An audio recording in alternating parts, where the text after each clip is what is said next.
പക്ഷെ അതിൽ നിന്ന് നമ്മൾ റിക്കവർ ചെയ്ത് നമ്മൾ മുന്നേക്ക് പോവാൻ പറ്റണം. അവിടെ തന്നെ സ്റ്റക്കായി നിൽക്കുമ്പോഴായി പ്രശ്നം വരുന്നത്. ഇത് നമുക്കിത് പറയാൻ ഭയങ്കര എളുപ്പമാണ്, അനുഭവിക്കുന്നവർക്കാണ് അതിൽ നിന്ന് പുറത്തേക്ക് വരാൻ പാടി. ഇപ്പൊ ഞാനെന്നല്ല, ഞാൻ എല്ലാവരുടെ കാര്യം പറഞ്ഞതാ.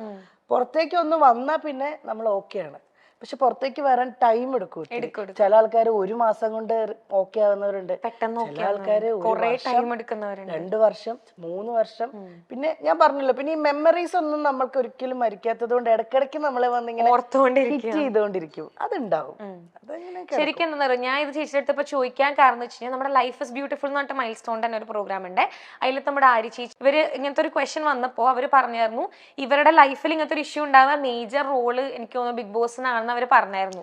അല്ല, എന്റേത് ബിഗ് ബോസ് ഒരു മേജർ റോൾ എന്ന് പറയാൻ പറ്റില്ല. അങ്ങനെ അല്ലാതെ തന്നെ ഒത്തിരി പ്രശ്നങ്ങളുണ്ട്. ബിഗ് ബോസ് എന്ന് പറയുന്നത് ഞങ്ങൾ ഒരു 2.5 മാസം 64 ദിവസം ഞങ്ങൾ തമ്മിൽ മാറി നിന്നു എന്നതാണ് അതിനകത്ത് ഒരു ഇത് വന്നത്. പക്ഷെ അതൊന്നും അല്ല പ്രശ്നങ്ങൾ. ഞാൻ പറഞ്ഞു ഞങ്ങളുടെ പ്രശ്നങ്ങൾ, അത് ഞങ്ങളുടെ വീട്ടിനകത്ത് തന്നെ നിന്നോട്ടെ. അല്ല, ഞങ്ങളെ പേഴ്സണലി അറിയാവുന്നവർക്ക് അത് അറിഞ്ഞാൽ മതി. അത് പബ്ലിക്കായിട്ട് ഞാൻ ഒരിക്കലും, ഞാനായാലും കണ്ണനായാലും പറയാൻ ആഗ്രഹിക്കാത്തത് അത് വേണ്ടാന്ന് വെച്ചിട്ടാ. അല്ലെങ്കിൽ എനിക്കും പറയാം, കണ്ണനും പറയാം, 2 പേർക്ക് ഉണ്ടാവുമല്ലോ പറയാൻ ഒത്തിരി കാര്യങ്ങൾ. അത് വേണ്ടാന്നുള്ളത് ഞങ്ങൾ തമ്മിൽ ഡിസിഷൻ എടുത്തതാണ്. മോൻ വളർന്നു വരെയല്ലേ, ഞങ്ങൾ അവന്റെ കാര്യം മാത്രമേ ഇപ്പൊ ശ്രദ്ധിക്കുന്നുള്ളൂ. അവന്റെ കാര്യം നോക്കി അവന് നല്ലൊരു അച്ഛനാണ് കണ്ണൻ, അവന് നല്ലൊരു അമ്മയാണ് ഞാനെന്നാണ് എന്റെ വിശ്വാസം. അപ്പൊ അങ്ങനെ അങ്ങ് പോട്ടെ, അവന് ഹാപ്പിയാണ്. അവന്റെ ടീച്ചേഴ്സ് പറയാറുണ്ട് അവിടെ സിംഗിൾ മദേഴ്സ് ഉണ്ട്, അച്ഛന്റെ കൂടെ മാത്രം ഉള്ള കുട്ടികളുണ്ട്. പക്ഷെ അവരെ പോലെ ഒന്നുമല്ല. അമ്പാടി ഫാദേഴ്സ് ഡേ വരുമ്പോ അമ്പാടിക്ക് അവിടെ കാർഡ്സ് ചെയ്യുമ്പോ ഈ ഫോട്ടോ ഞാൻ കൊടുത്തു വിടും, പാസ്പോർട്ട് എടുത്തിട്ട് കണ്ണന്റെ. അങ്ങനെ അവൻ എവിടെയും ഒരു പ്രശ്നം വരരുത്. അവൻ ഹാപ്പി ആയിട്ടിരിക്കണം, അത്രേ ഉള്ളൂ. അത് പുള്ളി അങ്ങനെ തന്നെയാ. എന്തായാലും മോനെ വിളിക്കും, പറ്റുന്ന പോലെയൊക്കെ വീഡിയോ കോൾ ചെയ്ത് സംസാരിക്കും. അവന് ഫോണുണ്ട്, അവന്റെ ഫോണിൽ വിളിക്കും. ചിലപ്പം ഈ കളിയുടെ കൂടുന്നതുകൊണ്ട് ഫോൺ എടുക്കത്തില്ല, വേഗം കട്ട് ചെയ്തിട്ട് പോകും. അതിപ്പോ എന്റെ അടുത്തുനിന്ന് ഷൂട്ടിങ്ങിന് ആളിവൻ പോയാലും കിട്ടാൻ വലിയ പാടാ. ലൈനില് വലിയ നടനായി പോകും. ഇവിടുന്ന് പോയാ കഴിഞ്ഞാ ജിജിയമ്മയൊക്കെ കൊണ്ടുപോകുന്നത് എനിക്ക് ഷൂട്ടല്ല എന്തെങ്കിലും തിരക്കുണ്ടെങ്കിൽ. അപ്പത്തേക്കിനും വിളിച്ചാ വരെ പോലും ഇല്ല. പിന്നെ ആ ലോകത്തിലാ. പിന്നെ രാത്രിയിലൊക്കെ അമ്മ ഷൂട്ടിങ് ഉറക്കം വരുന്നത് ഭയങ്കര സംഭവമാണ്. ചേച്ചി പോവാറുണ്ട് അവന്റെ കൂടെ? വല്ലപ്പോഴൊക്കെ പോവാറുണ്ട്, പക്ഷെ കണ്ടിന്യൂസ് നിക്കത്തില്ല ഞാൻ. കാരണം ഇവനും ഇഷ്ടം ഇവന്റെ ആ സർക്കിളിൽ അങ്ങനെ നിക്കാനാ. ഞാൻ എന്റെ കുറച്ച് റെസ്ട്രിക്ഷൻ വരും. അമ്പാടി ഇവിടെ വാ, അമ്പാടി ഇവിടെ നിൽക്കി. ഞാനില്ലെങ്കിൽ ജിജിയമ്മയുടെ അടുത്ത് കുറച്ചൊക്കെ നമ്പർ എടുക്കും. പിന്നെ ചെറുതും കൂടെ ആണല്ലോ, അപ്പൊ ഭയങ്കര ഒരു കൺസേണും കൂടെ കിട്ടണ കള്ള നിനക്ക് അല്ലേ? ഇപ്പൊ ഞാൻ ചേച്ചിയുടെ അടുത്തൊരു ക്വസ്റ്റ്യൻ ചോദിക്കുകയാണെങ്കിൽ, നമ്മുടെ പ്രൊഫഷണൽ ലൈഫിൽ ഭയങ്കരമായിട്ട് ഷൈൻ ചെയ്ത് നിൽക്കുന്ന ഒരാളാ ചേച്ചി, ഭയങ്കരമായിട്ട് എല്ലാവരും നോട്ടീസ് ചെയ്യുന്ന ഒരാളാ ചേച്ചി. ചേച്ചിക്ക് എപ്പോഴെങ്കിലും തോന്നിയിട്ടുണ്ടോ പേഴ്സണൽ ലൈഫിൽ ഒരു ഫെയിലിയർ ആയി പോയി എന്ന് തോന്നുന്നുണ്ടോ? ഇല്ല, ആ സ്റ്റേജ് കഴിഞ്ഞു മോളെ. ഞാൻ പറഞ്ഞല്ലോ, ഞാൻ പറഞ്ഞില്ലേ നേരത്തെ, എന്ത് പ്രശ്നം വന്നാലും നമ്മൾ അവിടുന്ന് തിരിച്ച് എണീറ്റ് വരിക എന്നുള്ളതാ. അങ്ങനെ തിരിച്ചിപ്പോ ഞാൻ എണീറ്റ് വന്നിട്ടുണ്ട്.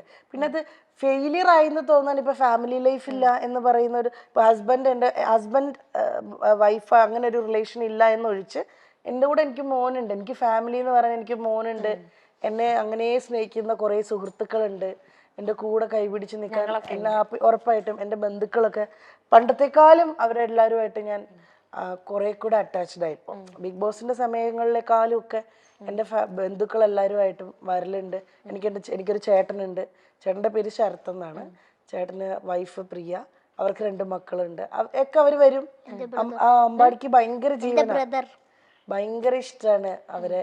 അപ്പൊ അങ്ങനെ എനിക്ക് ഫാമിലി എന്ന് പറഞ്ഞാൽ എനിക്ക് കുറെ പേരുണ്ട് ഇപ്പോ, സ്വന്തമായിട്ട് ബന്ധുക്കളായിട്ടും സുഹൃത്തുക്കളായിട്ടും എന്നൊക്കെ പറഞ്ഞ്. അപ്പൊ അതിനകത്ത് ഇങ്ങനെ ഒരു സംഭവം ഒഴിച്ചാൽ അപ്പൊ അതെപ്പോഴും നമുക്കുള്ളിലൊരു വിഷമമാണത്. അതൊരിക്കലും അയ്യോ ഞാൻ പരാജയപ്പെട്ടു പോയി, ഞാൻ സക്സസ്ഫുൾ ആണ്. എൻ്റെ മോനെ ഞാൻ സക്സസ്ഫുൾ ആയിട്ട് തന്നെ ഇരിക്കുന്നത്. എൻ്റെ മോനെ ഞാൻ നന്നായിട്ട് എനിക്ക് നോക്കാൻ പറ്റുന്നുണ്ട്, അവന്റെ കാര്യങ്ങൾ നോക്കാൻ പറ്റുന്നുണ്ട്, അവൻ ഹാപ്പിയാണ്. ആ രീതിയിൽ ഞാൻ 100% സക്സസ്ഫുൾ ആണ്. ഇൻഡസ്ട്രിയിലും വലിയ കുഴപ്പമില്ല. അതിങ്ങനെ ഇങ്ങനെയാണ് പോയിക്കൊണ്ടിരിക്കുന്നത്.